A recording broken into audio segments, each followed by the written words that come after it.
पौराणिक कथा के अनुसार भद्रा भगवान सूर्य नारायण और पत्नी छाया की कन्या व शनि की बहन है। भद्रा काले वर्ण, लंबे केश, बड़े दांत वाली तथा भयंकर रूप वाली कन्या है। इसका स्वभाव भी शनि की तरह ही कड़क बताया गया है।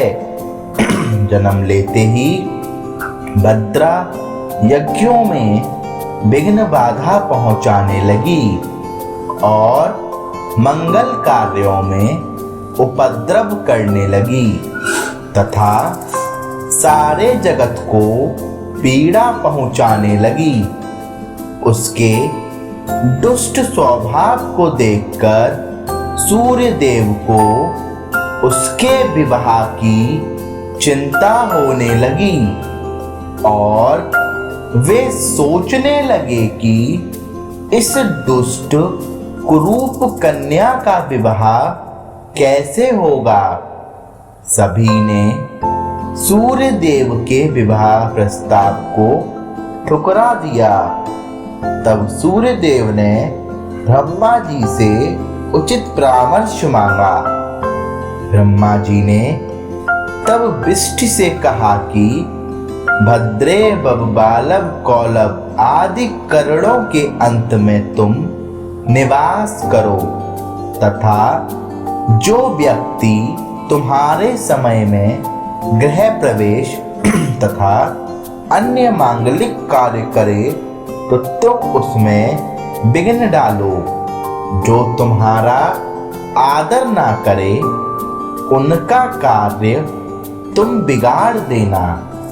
इस प्रकार उपदेश देकर ब्रह्मा जी अपने लोक चले गए।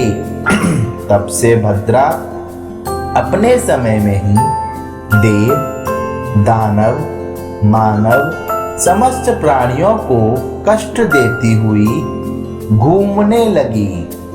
इस प्रकार भद्रा की उत्पत्ति हुई। भद्रा में क्यों नहीं बांधते राखी।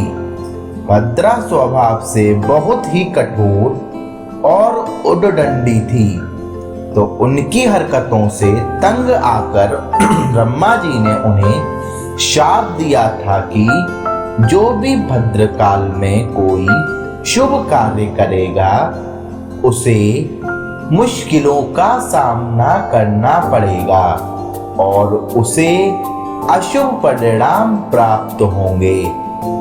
यही कारण है कि भद्रा होने पर रक्षाबंधन नहीं मनाया जाता है। रावण को भद्रा में बांधी गई थी राखी। ऐसा माना जाता है कि रावण के समूचे कुल के नाश के पीछे भद्रा ही वजह थी। पौराणिक कथाओं में बताया गया है कि रावण की बहन सूर्पणखा ने भद्रा काल में भाई रावण को राखी बांधी थी, जो कि उसके विनाश का कारण बना।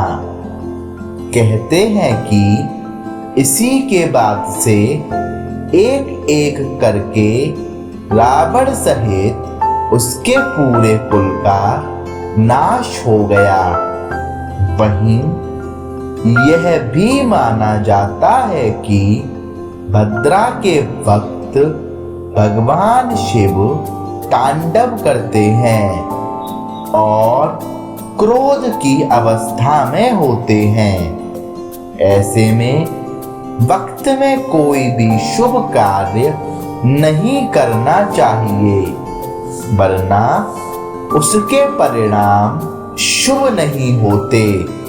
इसीलिए भाई को हर बुरी नजर से बचाने के लिए और उनकी दीर्घायु के लिए भूल कर भी भद्रा में राखी ना बांधें।